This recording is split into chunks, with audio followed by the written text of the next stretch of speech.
Welcome to Comic Fantastic History. Today I am bringing on Len Mihalovich, and we are going to be talking about public domain characters. First, Len, tell the fans all about you and what Lenovations Press is all about. Sure. I'm an indie comic creator. I used to say I was just a writer, but over the time, my role has evolved into so much more. In indie comics, you have to wear a lot of hats to get the books out there. Some days I'm a writer, other days I'm an editor. Some days I'm a colorist, a letterer, publisher, or just a shameless pitch man like I'm being right now. So, what do you like so much about public domain characters for comic books? What do I like so much about it? I liked that I didn't know what I was getting into at the time. I read about it and did a lot of research and started wringing my hands. And I'm like, oh, free content. I don't have to pay an artist for it. I can reprint these stories. They're great. They're golden age comics. This will be fun. This will be great. I'll be able to put out so much more content, keep the audience happy. Wow, did I learn a lot? What I did do was I zeroed in on a character called Red Mask from Magazine Enterprises. And I said, okay, I'm going to look at this public domain character. It hasn't been reprinted a million times, which was a plus for me. Then I read the stories and I understood why it hadn't been reprinted a million times. So a lot of these are out in public domain, out in the wild, and that's where they really need to be. My word was to my artist, Phil Miller, who said, I want to draw some Western stuff. I said, okay, Phil, I got a Western title for you. It's going to be Red Mask. We're going to call it Red Mask Rides Again. And we're going to bring back this character. So I did just that. I reprinted his origin story, which with public domain, you can reprint everything exactly as it was. You have to be careful because between a copyright and a trademark, a public domain has an expired copyright, which means nobody bothered to maintain it, or it's aged out, and or the company's out of business, like in Magazine Enterprises, and nobody's really claimed it.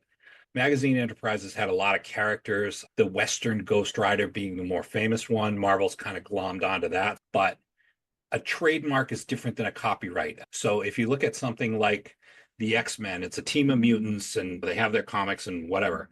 But the logo, the X-Men, or the X or whatever, is the Marvel's registered trademark. So I can't go making yellow X's in a circle and saying, oh, this is my super team of mutants because I'm violating their trademark.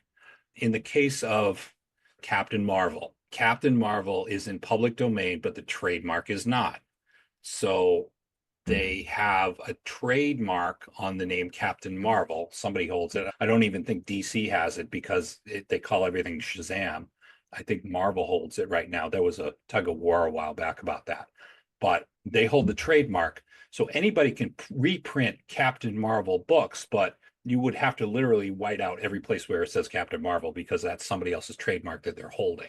So you'd have to go in and black out the panels where they have that Captain Marvel logo, and because Marvel would be all over you about suing you for trying to usurp their character. So, The Black Terror, published back in 1941 by Nador Comics, you or anybody else could put out a Black Terror comic. Acme Comics can do the same thing. It's not basically a thing that either of you could do about it, correct? Okay. No, that's not correct. Here's the thing. So if I wanted to do Red Mask. Okay. So anybody can put out a Red Mask comic book and reprint the same story that I did. Okay. When I reprinted Red Mask, I went in, I bought a Red Mask comic, I scanned in the pages, I took out the colors, I recolored it, I redrew around the lines, I cleaned it up. That version is mine. Okay. Because I significantly altered it.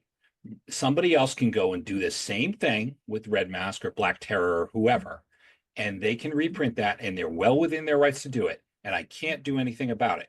However, in my comic, I have added new characters. I've created an original story.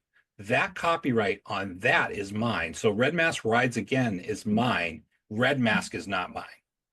Got it. So let's say you took the Red Mask and you became famous and you made a movie out of it Right? because it's in public domain. In theory, if it was a big box office hit, really the heirs who created Black Terror wouldn't get a dime, right? Correct. And it's happened. Just if you look at all your Disney films, they were all old books that were well out of copyright. Snow White, Pinocchio, all of those out of copyright. Those estates never saw a dime for that stuff. So, again, a character can enter domain either by the copyright expiring, sometimes even the trademark expiring, or a combination of both, correct? Correct. Okay.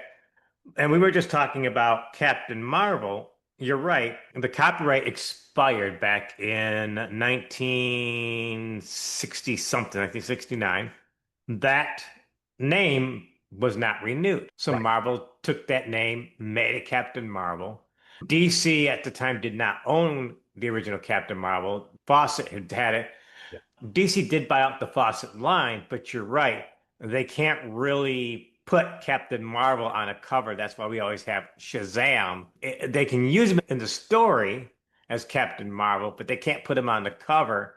And even lately, in the latest things, he's re-nicknamed himself as the Captain. But that's what pretty much happened. And just because Marvel has Spider-Man doesn't mean they have the rights to spider everything. Correct. And So there's you could go areas. out there in theory and create Spider Dog, and Yep. unless there's a copyright on it, Marvel couldn't do a single thing about that. Oh, that's absolutely correct. I've seen the web, I've seen Sticky Guy, I've seen it's like one of the characters that I cross over with in one of my series is called Fly Guy, and he's very similar to Spider-Man, but he's a fly. We were talking about that, and that's the reason why in the 1970s Marvel created a She-Hulk because CBS was running the Incredible Hulk show.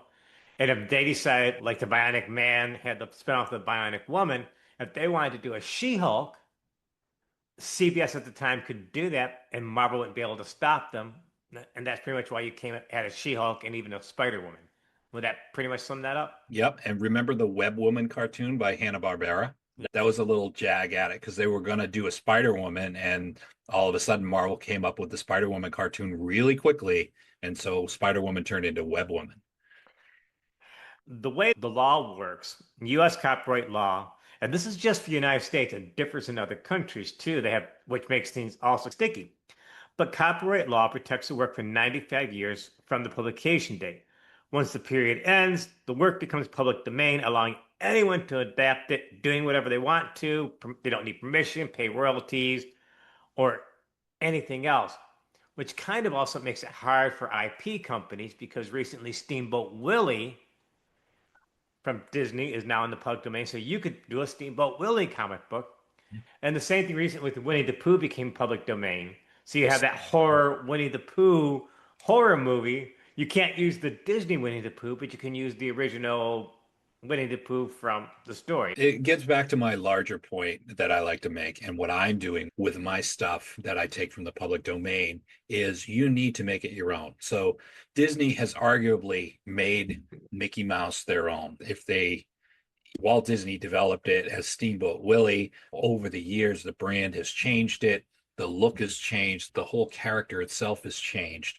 So they've made it their own. And if you want to do anything with a public domain character, I think it's more than just reprinting everything and putting it on Amazon. Let's bring something to the table that makes this character better than it was. So, what do you find fascinating about using public domain characters? That you can use to look like a clean slate or build upon the old stories? Why do you use them? I'm using two, arguably three right now. So it's it's a different kind of a challenge as a writer, is what I'll say. The reasons I started are not the reasons that I continued. The reason I started was like, oh, free stories. And then I was like, I don't want to spend my time, money, and resources reprinting bad stories from the 50s. So I just don't want to subject my readers to that.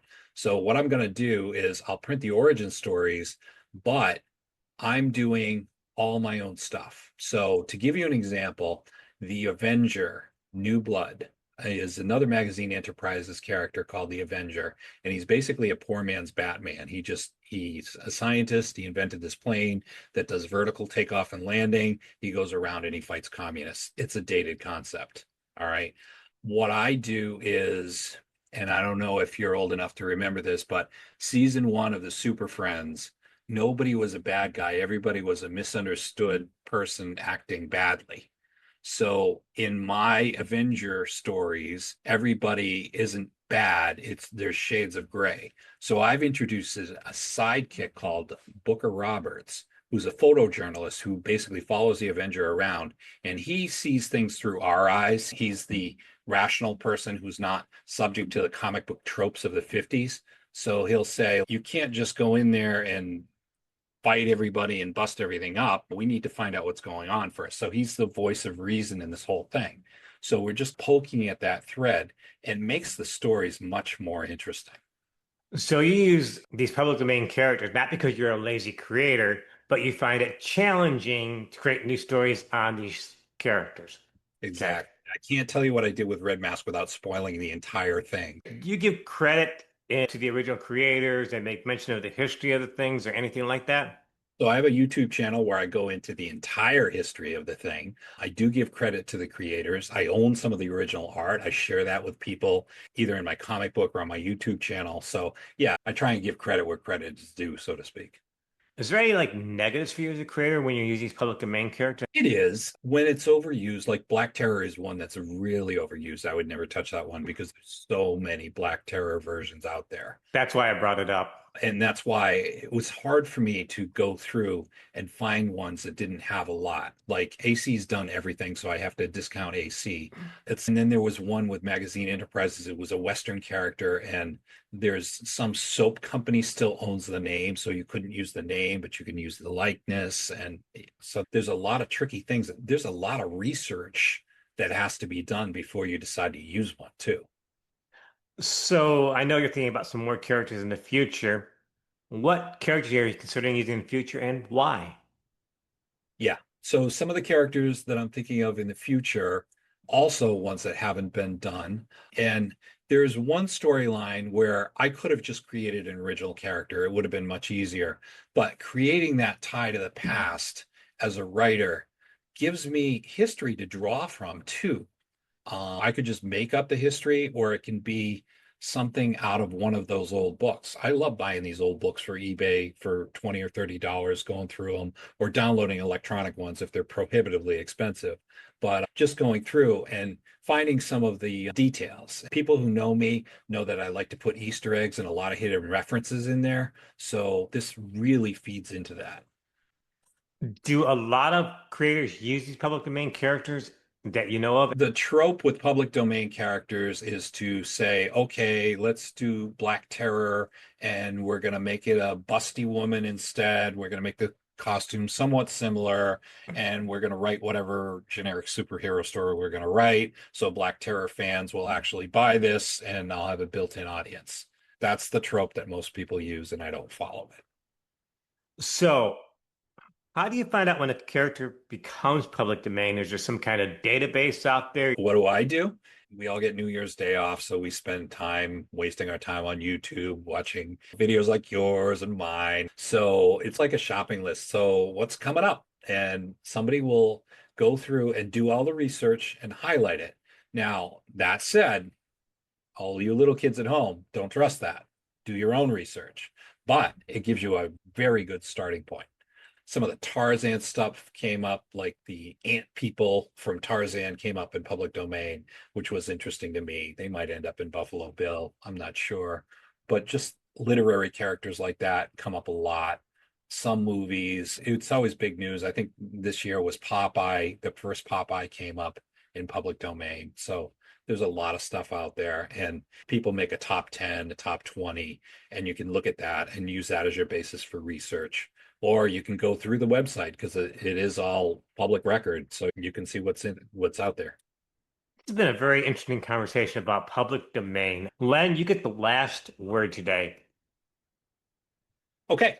So I encourage any creator to take a stab at public domain characters, try and take up the challenge of making the character better than it was originally. Len, thank you very much for joining me on this conversation about public domain. I hope you come back on this podcast again. Thanks so much for joining me. Thank you.